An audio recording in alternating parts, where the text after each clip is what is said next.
Hey guys, Lucas Sacco here.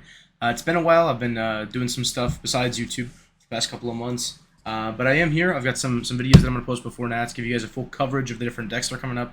I think this week I'm only going to post 2 videos. I've got the 2 big ones, Snake Eye and Yubel coming. Don't want to waste your guys' time. We're just going to hop right into it. So this combo right here is just Snake Eye Ash. I'm going to show you guys what this card can do. You go Snake Eye Ash into Poplar, and then Poplar is going to special summon itself out, which will then add the Divine Temple. We're going to place Divine Temple and use Divine Temple to place Snake Eye Bellstar.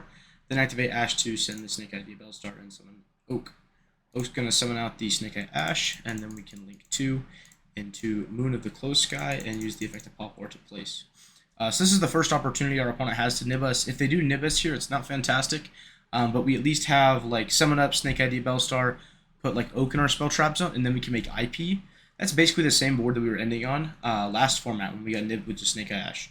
So we are playing through nib if they nib us early on, and if they decide to wait until much later, then we are going to have the Fiendsmith stuff to kind of summon back and get a little bit of follow-up off of that. So we're going to link our Moon of the Close Sky into Requiem, and use Requiem to tribute itself and special summon a Fiendsmith monster from the hand or deck. And then we can equip it with Requiem's other effect. Now we're going to use Snake Eye Oak effect, sending the Requiem to summon Flamebirds from deck. So we get to get a little bit of extra value off of the Requiem effect there, doing it this way. And then we're just going to link right off into Sequentia and trigger Flamebird. Flamebird is going to summon out Ash and the Poplar, and have Sequentia's effect now to fusion summon. We're going to fusion those off into our Lacrimosa, and Lacrimosa summon out the Fiendsmith. So right here we have more bodies than we've ever really had in like a Snake Eyes combo, even like the 2-card combos, even with like cash cards. So it's really just about finding the best way to utilize these bodies. The best way that I've found here is we can link 2 of our guys off, the Sequentia and the Fiendsmith, into Princess. Use Princess to summon back our Flamebirds now, and then link away the Princess and the Poplar into Hida. It's really important that you go through your Hida here instead of like a Phoenix or something like that, because we do want to have the Arrow. So we're going to summon up the Bellstar, placing Oak in our spell trap zone, and then link off 2 guys into IP, and then link our 2 guys into Appaloosa. This is a little bit safer into Bestials as well, because at this point in time, they can't really Bestial your IP, because by the time IP is in the graveyard, you do have Appaloosa. So we're going to go Flamebird, put the IP now, and then we can go Fiendsmith, shuffle back our extra Sequentia, and then make any sort of rank 6 that we're wanting to make. So you can make Caesar if that's what you're wanting to do. You can make Lars. This card is really interesting. I've seen some people do this. It gives you some sort of like protection into the board, so they can't mind control you anymore. They can't change apart you, just because you do have a negate off of your 1-card combo. The other option is that you can go for Beatrice instead of Lars. And you can use Beatrice to do things like send Angel of Blue Tears or Black Goat Laughs. If you do it in this sequence, though, with the 1-card combo, you can't really send Angel of Blue Tears, just because there's not really a way to get your guy in the graveyard. But you can always just like send this if this is like your main priority, and then structure a combo differently. That way you can get the burn in on the same turn. But the Black Goat Laughs is also a really good option here if you want to do it that way. This is what 1 Snake Eye Ash gets you. I'm going to show you guys a 2-card combo now, and then we can start getting into what to do if you get hand trapped. Here's just a pretty simple 2-card combo. This is Snake Eye Ash and Bellstar. So we're going to start off with, of course, normal summon Snake Eye Ash, add Poplar, and summon Poplar out, getting the field spell, placing Snake Eye Bellstar. That's been pretty standard. You'll pretty much do this in every line you see for now until forever for Snake Eye. Then we're going to special summon Bellstar from hand, sending any card from our hand to place the original Sinful Coil Snake Eye. And we're going to link 2 into IP Masquerena and use Poplar to place itself in the spell trap zone. It's really important that we use Poplar here. That way we can make sure that we have 3 spells in the graveyard. Because like the card you discard off of Diabell is not guaranteed going to be a spell, so we do need 1, 2, 3 spells. Now we're going to link away the IP and the Bellstar into Selene, and use Selene's effect to summon back. Messed up there, but it's fine. I use Selene's effect to summon back the Bellstar, because we had the 3 counters, and then we're going to make Appaloosa. So now we're completely safe. That line is really similar to what we're doing like before the Fiendsmith stuff came out, like when we're doing the whole Harbinger line. But now we're just going to do like that same early start, that way we can get to our Appaloosa, and then we're going to use our bodies more efficiently. We're going to summon up Snake Eye Bellstar, placing anything from our graveyard. Probably the Snake Eye Ash, that's what's left there. Then go activate Original, send the Snake Eye Ash, summon Oak. Use Oak to revive the Snake Eye Ash. And then Ash to send the Poplar to summon Flamebird. Now we have a lot of bodies. Let's access our Fiendsmith engine by making Moonsky, and we can trigger the Flamebird when doing so as well. summon the 2 bodies, then link the Moon into Requiem, and Requiem to summon Fiendsmith.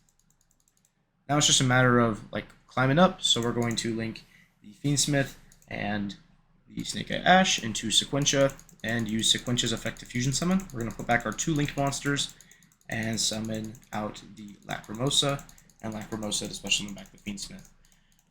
I did want to mention that you can't always use Lacrimosa to add back the Fiendsmith to your hand.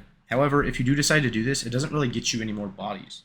If you count them all out, it equals the same amount of bodies, but you do go through your like Tractus and your Lurie. So it just depends on if you're wanting to like fusion summon with that this turn, or what you want to do. I prefer to leave it in my deck, that way it makes like Fiendsmith a better top deck into, or if like you already have it in your hand, it's a better extender. So I just prefer to leave it in deck if I don't have to. Now we're going to overlay Lacrimosa and the Fiendsmith, and link away Sequentia and Poplar into Princess, and Princess revive Flameburge. Link away the Princess and the Oak now into Raging Phoenix. You can also make, into Nightmare Phoenix. You can also make Raging Phoenix here if that's what you're wanting to do, and then make Zealantis. But a lot of the lines are starting to cut those cards just to play either access code or a different sort of like extra deck package that helps you play through hand traps. So now that we're here, we can go Flameburst to put our IP, and then we can use Beatrice to dump the blue tiers. So this combo does set up the blue tiers correctly. We're going to detach blue tier, or send blue tiers by detaching Lacrimosa, and then on resolution, since Lacrimosa sent to graveyard, we're going to burn our opponent for 1200 damage by shuffling in a Light Fiend. So we're going to shuffle back the Sequentia in our graveyard to burn them for 1200 damage, which is then going to trigger the card we just sent from deck to graveyard to then set any trap from our deck. Let's see here. If effect damage is inflicted, you can banish this card from your graveyard, set 1 normal trap directly from your hand or deck. If it was set from your hand, you can activate it. That's not going to matter that much. The main thing is that we are going to set D-Barrier from our deck. Really cool thing though, you can also play Black Goat Laughs in this deck. That way you lead the Beatrice on the field and you send that during your opponent's turn. If you have hard drawn into the D-Barrier, you can just send Angel of Blue Tears again, and then use that to set Imperm, and then set the D-Barrier hard from your hand. Other options is like you can send Wanted off of this, you can send Original. A lot of the time in the turn 1 combos, because they're not going to be main decking the Angel of Blue Tears card, it's just too many bricks, they're going to be sending Wanted off of this Beatrice, and just using it to get them more draws. But that's how you do that combo there. Like I said, you can go Beatrice, detach the Black Goat, detach to send the Black Goat on your opponent's turn. It's sort of like another disruption there off of the Beatrice. So not only do we have the 2 Appaloosas, the Flameburge, and the IP, which ends up being like 2 disruptions doing it that way. So it's 1, 2, 3, 4, 5 for Princess. We also have 6 for Black Goat Laughs, and then we have a Floodgate. So 6 disruptions and a Floodgate off of 2 cards, and it plays around Nib and other hand traps. So really, really good combo there. Next thing, I'm going to show you guys how you can play around hand traps. I'm going to show you the most unique way using the new TCG exclusive Necro Quip. So this is a 2-card combo here, technically, but like the main thing is just it shows how you can play through hand traps with any 2 bodies. So if you go normal summon Snake Ash and they Permanent, then you special summon Diabellstar and they Permanent, right? This is a pretty common situation. Now with the new TCG exclusive, we can actually play through that pretty easily. Link 2 into Moon Goddess, and then link 1 into Requiem, and Requiem special summon itself, special summon the Fiendsmith from deck. Before, this actually wouldn't combo at all. A lot of people used to think that it was just 2 monsters equals combo. That's not really true. You needed another body to link with, so it's 3 bodies equals combo. But we can fix that here with that TCG exclusive I mentioned by activating Requiem to equip. And then we can actually contact fuse with the Requiem and the Fiendsmith. It's equipped to into Necro-Equip Princess by using 1 monster equipped with a monster card and 1 Fiendsmith monster, or 1 Fiend monster card. So this 1 monster here equipped with it meets the conditions of both fusion materials, which is really interesting. The card doesn't really do anything specific in this combo. It's important to know that you can draw a card if they randomly hand trap you. So if like you activate the Fiendsmith, which is what we're going to do next, and they DD Crow you, you can get a free draw off of it, which is really important. But we're going to use the Fiendsmith, summon itself back by shuffling Requiem, and then overlay both the level 6 monsters into M7. Use M7 detaching the Fiendsmith to then add back the Fiendsmith to hand, and then we can activate Fiendsmith, which is going to get us to combo. Pretty simple. We go Fiendsmith into Tractus, Tractus into Lurie, Lurie summons itself out. I'm sure you guys have seen that about 1,000,000 times. Then we link 2 into Sequentia, Sequentia fusion summon, gets us into Lacrimosa, Lacrimosa summon back, and make our Beatrice. From here, I'm sure you guys have also seen this about 1,000 different times, but I'm going to show you what I think is the most plus way, the most efficient way to use these cards. So we're going to use Beatrice to actually dump Oak, since we already have Ash, And then we can go Princess to summon back our Oak, and then Oak summons back the Snake Eye Ash. We can use Snake Eye Ash to send our Princess to summon Poplar. Poplar gets our Field Spell, and then Field Spell place our Flamberge. Oak's going to send Flamberge in this situation here to summon Snake Eye Diabellstar from deck because we actually haven't used Poplar, so we're going to try to Poplar put our Snake Eye Diabell back in deck later. But that gets us to use the Flamberge effect to summon 2 monsters from the graveyard. Now we're going to link off specifically Poplar, Diabellstar, and then either one of the level 2 monsters to make Selene. And we're going to go Chainlink 1 Selene because it's mandatory, Chainlink 2 Poplar to put the Snake Eye Diabellstar back. Then if you count, we have 1 spell, 2 spell, and then the Snake Eye Diabellstar will be on our spell trap zone before Selene resolves. So then that'll count as 3 spells. We're going to use Selene to summon back the Diabellstar from the very beginning, and then we can make Appaloosa. Then we go special summon Snake Eye Diabell, place our Flamberge back for our follow-up, and then make IP and leave IP on our field. So this is basically the same board that we were getting before, except now we're getting it through 2 hand traps. We have a IP, which we're probably going to link with the Flamberge, because Field Spell is going to summon a Flamberge when we get that opportunity. We have 2 Appaloosa Negates, and we have a Princess Pop. Not to mention, we do still have a lot of follow-up in the graveyard because we have our Fiendsmith cards. So that's the playthrough hand trap with any 2 monsters. Now I'm just going to show you a set line if your Snake Eye Ash gets impermed. So if your Snake Eye Ash gets impermed, right here we normal summon Ash, get impermed, we're sad. We're going to activate the Fiendsmith. We're going to use the Fiendsmith, discarding itself, adding Tractus, get Lurie, pitch Lurie, summon Lurie.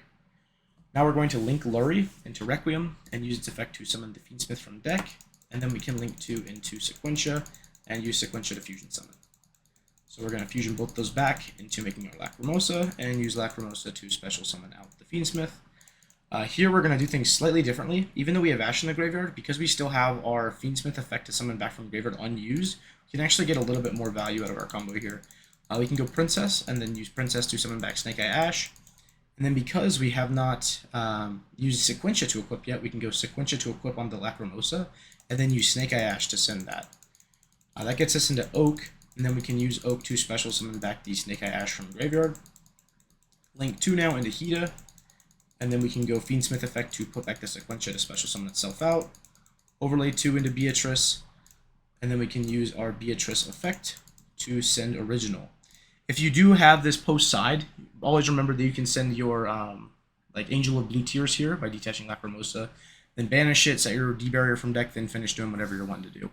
But right here, we're going to assume this is game 1 and we don't have those in our deck. We're going to send Original Sinful Spoil Snake Eye and then use the effect to put back the Snake Eye Ash here and actually search for Poplar on our first turn. So it's really interesting the way we're doing this here. Trigger the Poplar to special summon out, and then Poplar is going to get you the Field Spell. And then we can Field Spell to place Snake Eye Diabellstar. Snake Eye Diabell effect to then place the Princess from our graveyard in our spell trap. And we're only doing that because that's our only fire monster. But don't worry, it's going to be gone. We're going to go Oak, send the Princess to summon out Flamberge. Then we can link 2 into IP, and then we can use Poplar to place Snake Eye Diabell. Now, really easy from here, we link away the IP and the Hida into Appaloosa.